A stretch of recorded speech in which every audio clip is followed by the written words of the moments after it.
NASCAR on Fox is sponsored by Toyota. 104 laps to go. And Brad Keselowski powered past Matt Kenseth to reclaim the lead. Those 4 car lengths are worth about 0.4 of a second. Here's the pass for the lead. They were side by side for about a full lap. And Kenseth went way up high, and Keselowski shoved it deep into the corner and emerged with the lead. If you just keep working that bottom, man, working that bottom, you'll inch your way by and eventually get in front of the guy. But it takes a lot of patience. Keselowski has led 50% more laps than when he won here last August. The easiest way around this joint is to run up high. It doesn't take as much effort, and it's a lot easier. The hard way around here, but the fast way is right on the bottom, and that takes a lot of effort. Clint Boyers won his battle with Jeff Burton. Dick, now he's all alone in third. And Ty Norris, his spotter, keeps telling Clint Boyer that he should not only save gas, but that he is the fastest car on the racetrack. That number 15's got a shot to win this thing, Mike. Jeff Burton also having to save fuel. They decided to stay out under that last caution because track position has been his friend. He started 33rd in this race, but he is in contention due to staying out. All these drivers pitted with about 159 laps to go. We felt like with the cautions they've got, Matt, that they should be able to make it, but there may be more issues with our leader. And Larry Mack, Brad Keselowski came on the radio 2 laps ago and started yelling, "Get ready, get ready, get ready. I may have a flat." Joey Meyer, his spotter, also his pilot, looked at the right sides, said those look fine, the lefts look fine. He said the lap before you went a little too high and got up in the marbles. Maybe you got a little bit of stuff on your tires. Give it a lap or 2 to clean off and get back to us. Well, whatever he's got, he better leave it alone. He just ran like 2/10 quicker than the other guys that he's racing with, so it looks okay from here. Yeah, in the marbles, the rubber just gathers at the top part of the racetrack, and sometimes you'll get up there and pick some of that up. With your hot tires, it'll make you feel like you've got a flat.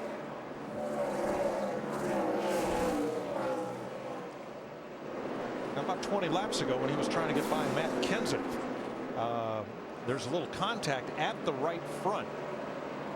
So I'm not sure if there could be a slow leak or if it's something else. Yeah, normally when you make contact like this, it cuts the sidewall down, and it usually is pretty instant, like we saw with Jeff Gordon earlier. Okay. So I got to believe he just picked up some debris on his tires. He panicked a little bit, thought he had a flat. I'll tell you, the way this team has run, the troubles they've had, you get this late in the race, got a great race car, you start feeling and hearing things that you hadn't been hearing all day. Plus, Darrell, you're pulling away with 90 laps to go, and suddenly something's not right. I think anybody would panic in that situation. We're going to take an inside look at what's happening in the NASCAR Sprint Cup Series, brought to you by Sprint. We'll take you on board for a ride around the track with Dale Earnhardt Jr.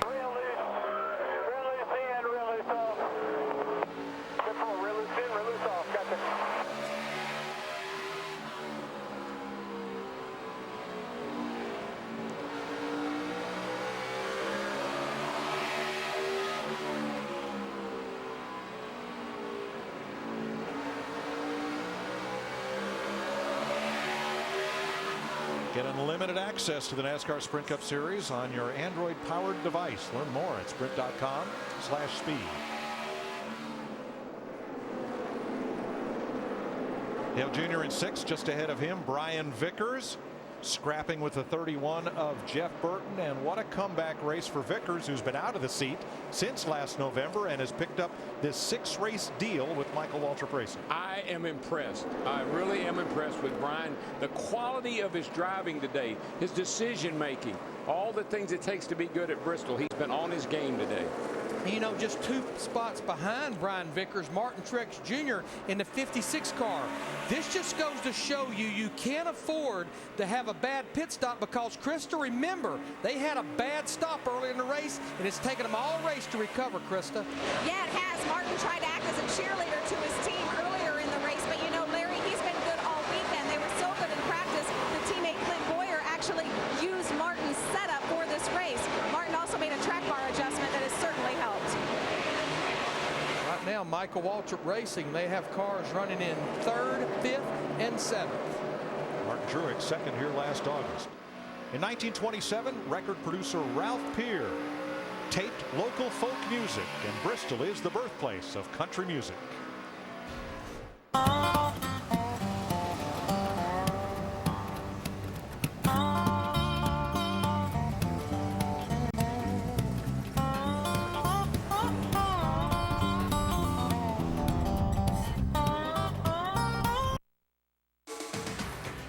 NASCAR on Fox is sponsored by Subway Restaurants, serving up fresh takes on Italian. Subway, eat fresh.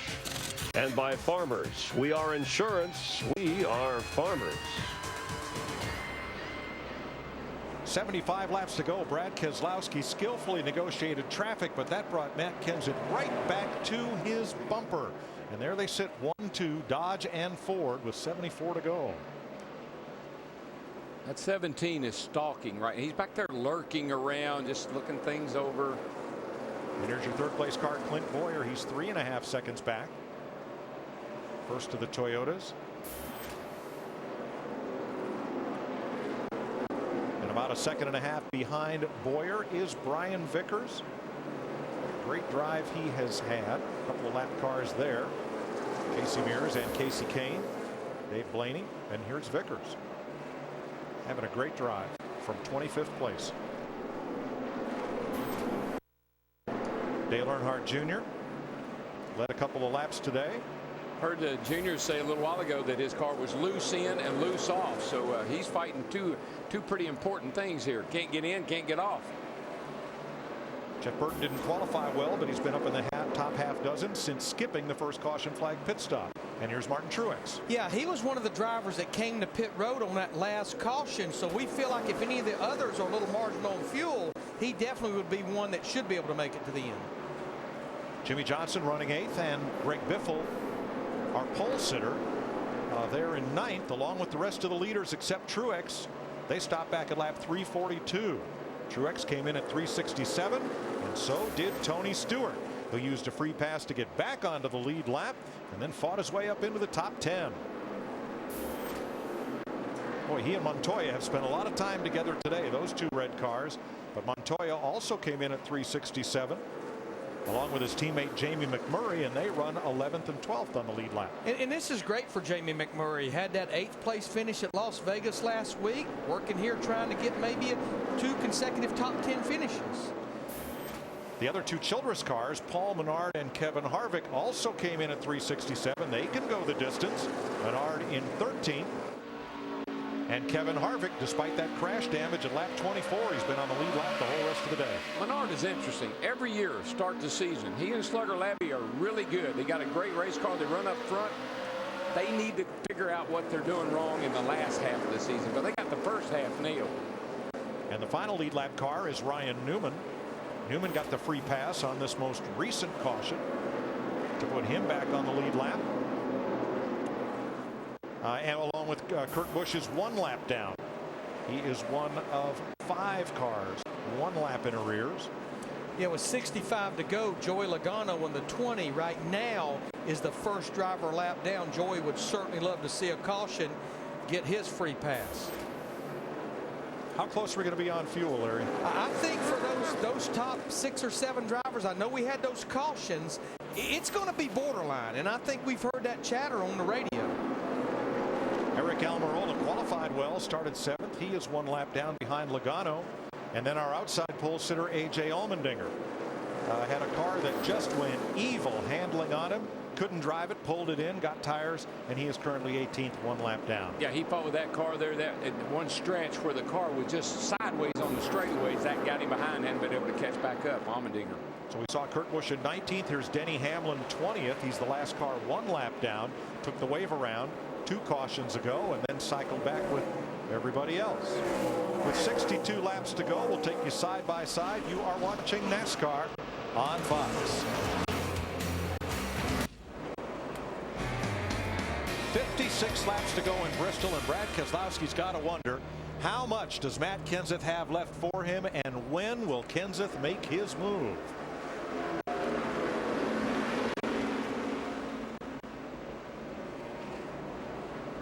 You know, Mikey, I've been impressed with Brian Vickers. I was worried about his conditioning, but these guys today, they have such great training programs. They don't get tired as like I guess we used to, huh? Well, Darrell, you know there's a big difference, though, between gym shape and racing shape. These cars will beat you around in ways you never thought possible. So you're right. What Brian Vickers is doing is impressive. His lap times are solid.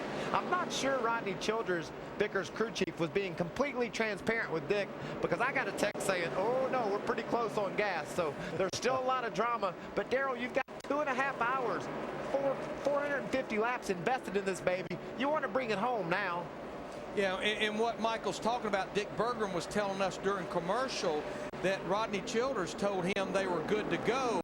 I definitely think there's even some games played with our pit reporters sometime, knowing they're going to report it on the broadcast. Well, sure, good to go is TV talk for I think we can make it. No, good to go is TV talk for I think there may be another caution. Oh, okay. I'm hoping. You know, you talked about Biffle at the start of the show, Darrell, our point leader. Look at there, driving around Jimmy Johnson. That's a fast car. Biffle stood up to the challenge today. Yeah, you know, starting on the pole, you know, I never understand that. You got the fastest car, you're on the pole, but your chances of winning are pretty slim. You'd think that would give you an advantage. Yeah, it's been since 1999 since a pole winner won the spring race here at Bristol. Rusty Wallace did it. That's a long time in this sport. This cat here, Martin Truex, he has a little bit more gas than some of the guys in front of him, so I'm sure he's comfortable and confident that he can get to the finish, and his car's fast. Looks like he's going to make the move up on the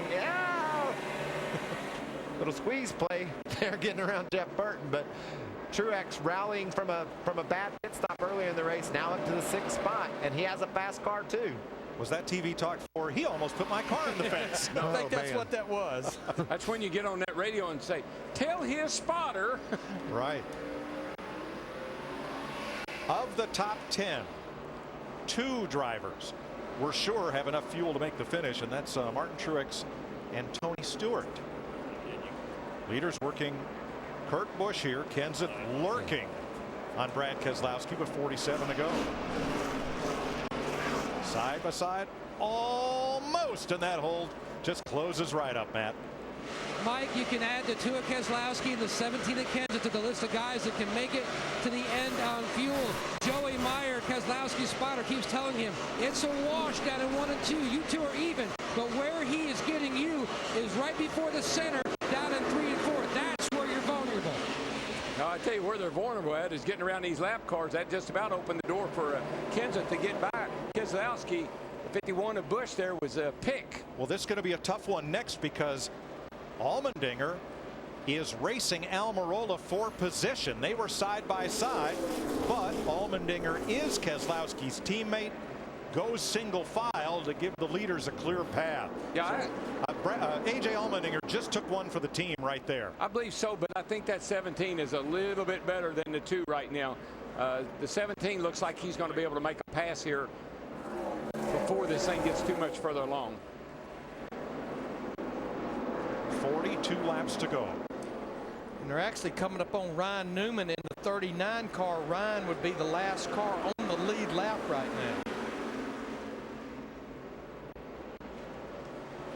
See right here, this 43 car of Almirola, this could be Keselowski's worst. Nah, it's going to work out. I thought they might use him for a pick. And Almirola's done a good job today. Started 7th, running 17th as the leaders go by and continue to battle.